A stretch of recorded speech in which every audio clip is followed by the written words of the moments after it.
I'm Matt Winters, and welcome to Valley Escape. I'd like to walk you through the 2020 Winnebago Revel today and show you some of the features and also walk you through some of the operations so that you can really enjoy your trip. All right, so since we're on the outside, let's get started with this panel here, which is where you do your tank water fill. So you remove this cover, you can see that this is just a standard hose bib connection. You would connect a hose here and you would allow the vehicle to fill until water starts to come out from underneath the vehicle, and you'll see it pouring out right underneath this location here. Okay, none of this stuff you need to worry about during your trip. This is strictly for winterization and things that we do if it's below freezing outside. So nothing there to worry about. When you're done filling, just put the cap back and you're good to go. All right, let's take a look at how the table works. So this is the table that you would use if you're outside at your campsite. Typically you would bring a couple of chairs that you would set on either side, and as you can see here, there's a place for the pedestal to mount. Let me go inside and grab the pedestal, and you can follow me in here to see where it's located. So the pedestal is located just behind the seat here, and it just clips in. Looks like that. Bring it outside. Table folds down. This notch goes inside the hole. Quick twist to lock it in place. And that's the location for your outdoor table. All right, let's walk around to the back of the vehicle. Okay, let's take a look at how the back doors open up. On the Sprinter, you have two positions. You can either have the doors open to this location 90 degrees or opened all the way to 180 if you want to sleep with the doors open. Very nice way to get some fresh air at night.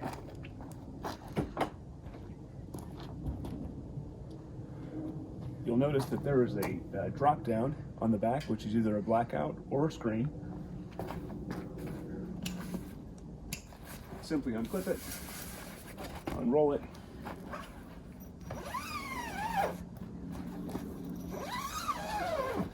and zip the two sides. Now the screen and the blackout curtain you can operate from the inside, and you also have the option of being able to open and close without fully unzipping, which is really nice with this magnetic release.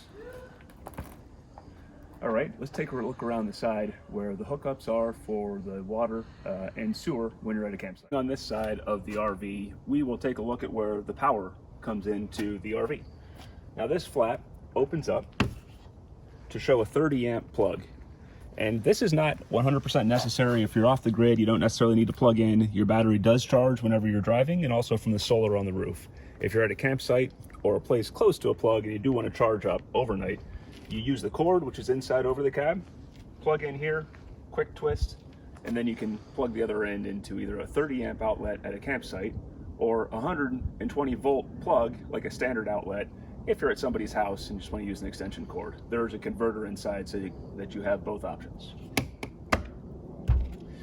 If I come to the center of the vehicle, this is where you would empty either your black tank, which is your toilet, or your gray tank, which is your sink and shower.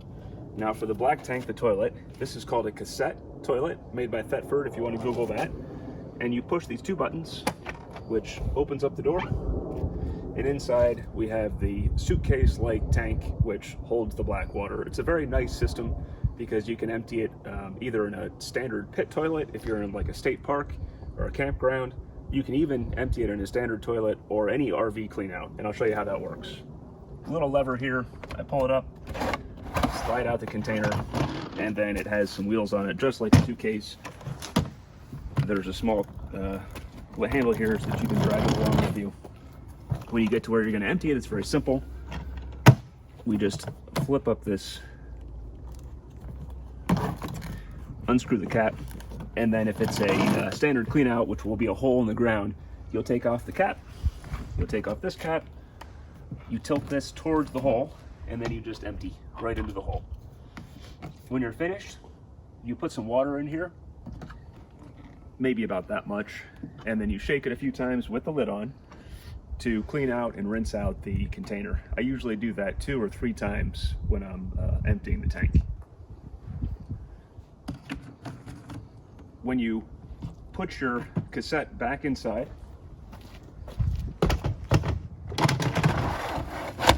latch is in place. Good practice is to go inside the restroom next time you're inside the vehicle, and there's a small bottle of fluid which you would pour just about 1 or 2 ounces directly into this tank. Now the way you do that is you just open the valve on the toilet, pour 2 ounces in, and close the valve. That's it. Keeps it fresh and sanitized for the next time you use it. On the gray water, there is a cap which you twist to release, just like that. And here's the valve where you would essentially connect your hose and then release the tank. Now let me show you where the hose is located.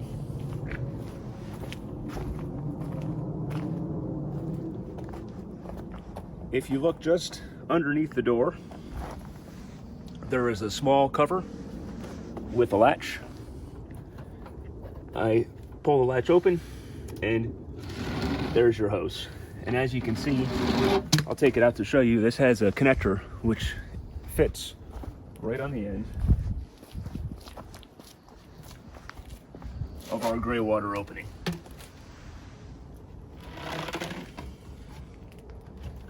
This end twists on to lock. This end goes into the RV dump station, small cap, put it in the hole, and this is your release. You pull it out to release the fluid, put it back in to close it.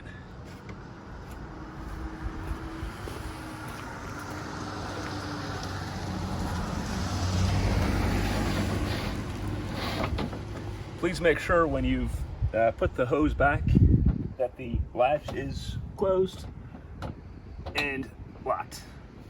We have had the folks leave the door open before and we've lost the hose, so it's just a good idea to make sure that's latched.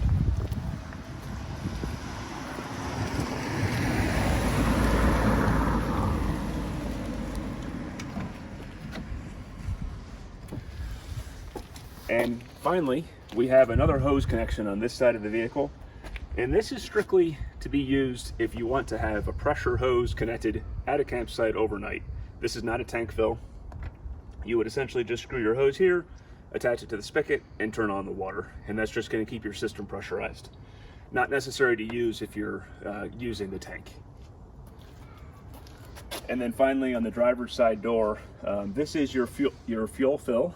Your fuel is diesel, and to access that you need to have the door open, where you can then open up the latch, and finally your cap on your diesel. While we're here, let's go over how the seat turns around. So the seat can either be facing forward as usual or spin around to face the back and your dinette. So if we come here to the front, why don't you come in here and I'll show you where the latches are. Just pan around to the front of the seat so you can see the 2 handles right here. So this handle allows you to spin. So if I pull this, the seat will start to rotate. Now, in order to spin around, I need to have the seat all the way forward first so the back clears. And that is this lever here. Can you see it? Pull it up, seat slides forward, and then the other lever down here, pull it towards me, and then I can spin the seat. Okay, spin the seat back around for now. Let's go over where the DEF fluid is refilled. Now the DEF is diesel exhaust fluid, and it gets used by the engine to keep the exhaust system clean because this is a diesel vehicle. You don't necessarily need to fill it if you're not doing a lot of driving. It takes about 3,000 to 4,000 miles to use a tank of DEF fluid. We always make sure it's topped off when you leave, but a good idea to check it, and sometimes your indicator will come on if it becomes low during your trip. So if you come up to this location, I can show you here where you would open the hood. It's just a latch. You pull it towards me, unlatches the front. Then we come around to the front of the vehicle, open up our hood. There's a small latch where I can open up the hood, drop down my support, and this is your DEF fluid tank. So I would remove this cap and fill the DEF fluid here. Now, where do you get DEF fluid? You can either get it at a standard truck stop. Most pilot stations carry DEF fluid next to where the diesel is located in the truck portion of the facility. You can also pick up DEF at any auto repair store like O'Reilly's or Advanced Auto, and also Walmart typically carries DEF fluid. You also have access to your window washer fluid in case that gets low. Again, we always top it off before your trip, but the location is here if you need to add some during the trip. Okay, that's it on the outside. Next, let's go on and take a look at the important part on the inside. Okay, before we go inside the coach, just want to bring your attention to a few buttons in your control center here at the entrance of the vehicle. So here you will find your main battery on-off switch. If you notice that for some reason maybe the lights aren't coming on inside, it's typically because this switch is off. To turn it on, you just toggle it to the on position, and same if you wanted to turn it off. You also have all of your controls here for your awning. The first is your awning in and out. To put the awning out, you just touch the out. And if you zoom out, you can see the awning operating overhead. So you just allow it to run out, or at any point you can stop it, which I've done now, and it will stay in that position. If you want to put it in, you just push the in button. Now, one important thing to keep in mind with the awning is it will not operate when the vehicle is on. That's a safety feature because they want to make sure you don't drive away with the awning out. There's also a light switch here for the awning. If I flip it on and you come around to this side, you can see that there is a LED light which illuminates your campsite. Really nice light to have at night. And finally, you have some running board lights which illuminate underneath your step. Hard to see during the day, but again, very helpful when you're at night at your campsite. There's also one outside light switch, which is located here. That light is actually behind the door. You can't see it when the door is open, but when the door is closed, it illuminates the back half of the vehicle. Okay, let's take a look inside.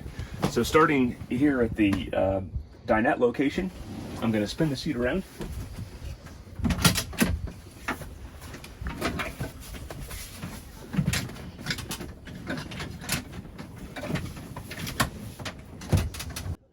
So to use the dinette table, you'll notice that it's stored away right here. I reach down to the bottom and pull it out.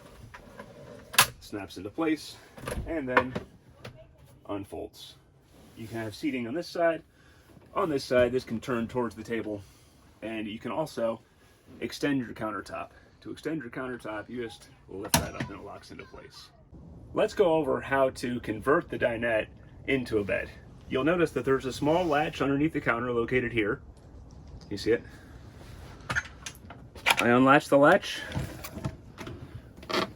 and drop down the countertop extension, which can also be used as a footrest if you're on the dinette. You start by removing the rear cushion, which has some snaps, one on either side, and we'll set it here for a second.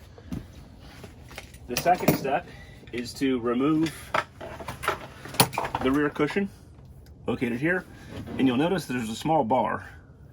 Now this bar locks into a slot in the center, and in order to get in the right position, I need to spin it around, and you can see right here the slot that I'm going for. This bar and this slot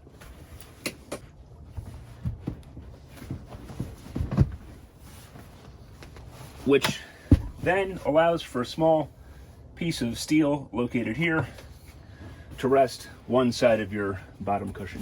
To put the table down, there are two levers underneath that I squeeze, and the table folds away.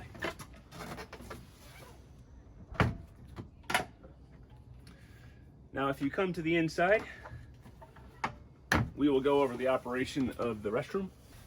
To start, there's a small twist lever here at the top, which locks the door during transit. When you get to your campsite, these storage trays can come out. Now again, this is a really great place for storage with your bags during travel so that they don't slide around in the back of the van.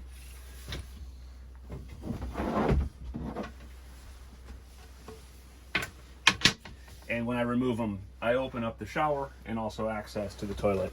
Now, before I show the operation of the toilet, let me show you how you turn on your water system. So on this panel here, you notice the one button that says water pump. If I push that once, it shows the water pump is now on.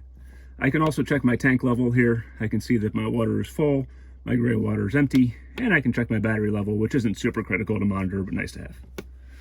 Now that the water pump's on, if we come around to the restroom, you can see that the toilet, which is again the Thetford Cassette Toilet, very standard, except for the way that it flushes. The flush is located here on the front.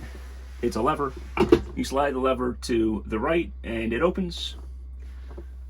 If you push the button on the top, it will circulate some water through the toilet, and then you would close it just by pulling the lever back towards you.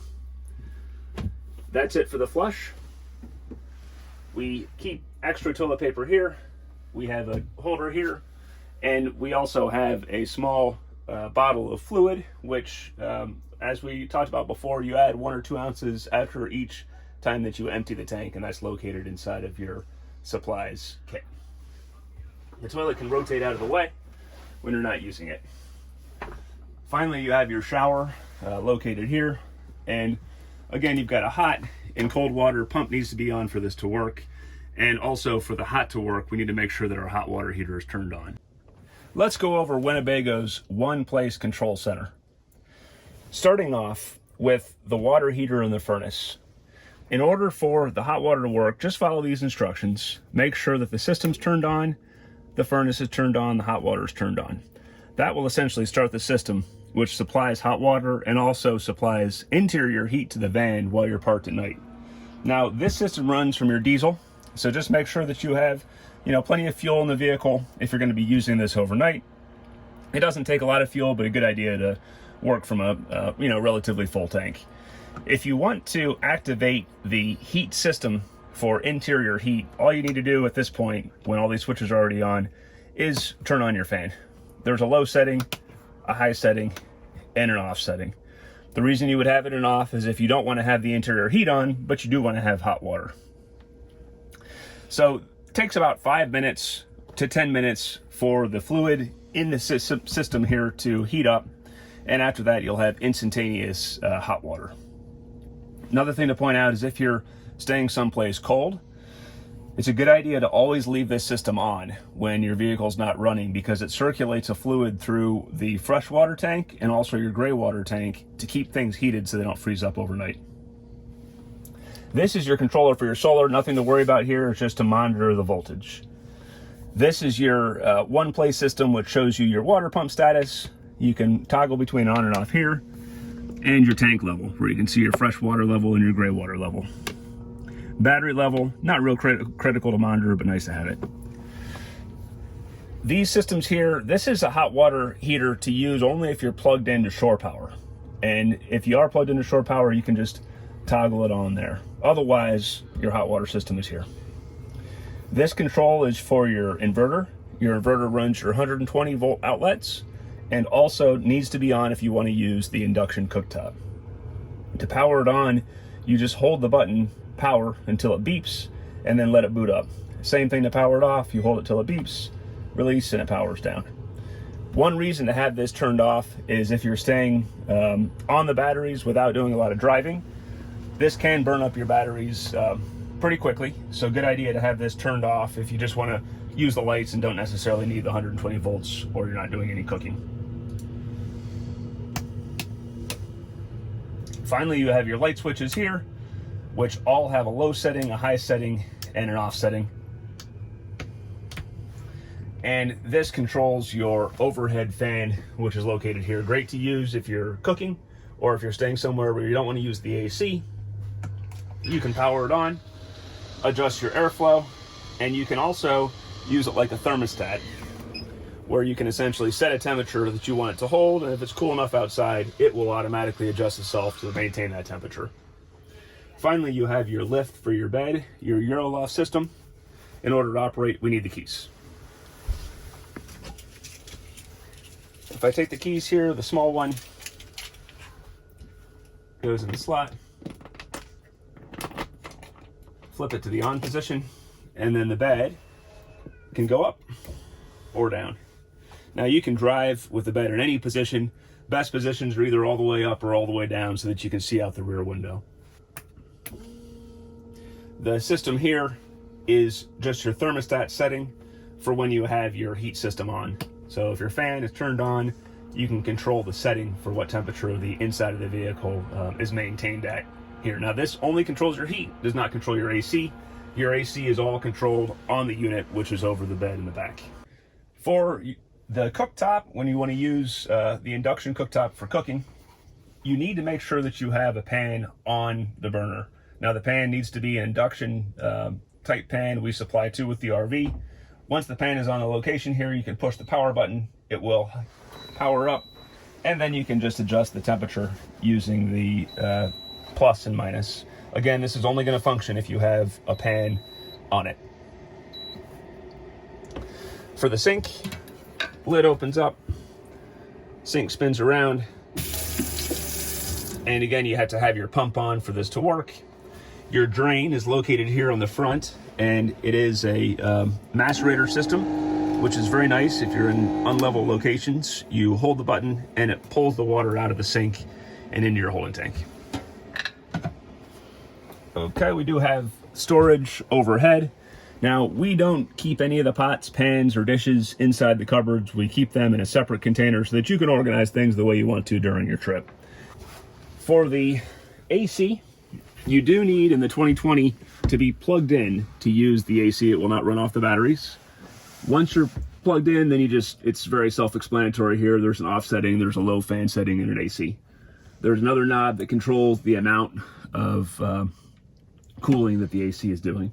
Now, one thing that's we found to be very useful if you're sleeping here someplace warm at night, you don't want to use your AC, but you feel like you want it to cool off a little bit, then you can open up this small window over the head of the bed and then turn on the fantastic fan. And as long as all the other windows are closed, you'll get really good airflow here through the sleeping area. One other thing I want to go over are the outlets.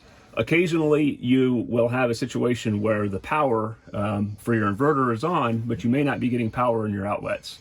And that can happen if a breaker gets tripped. So I want to show you where the breaker is located. If we look just underneath the seat here, you'll see a panel that's pushed to open. And then I lift it up, and I can see all my breakers here. These are all the 120 volt breakers. So you just want to make sure that all those are on.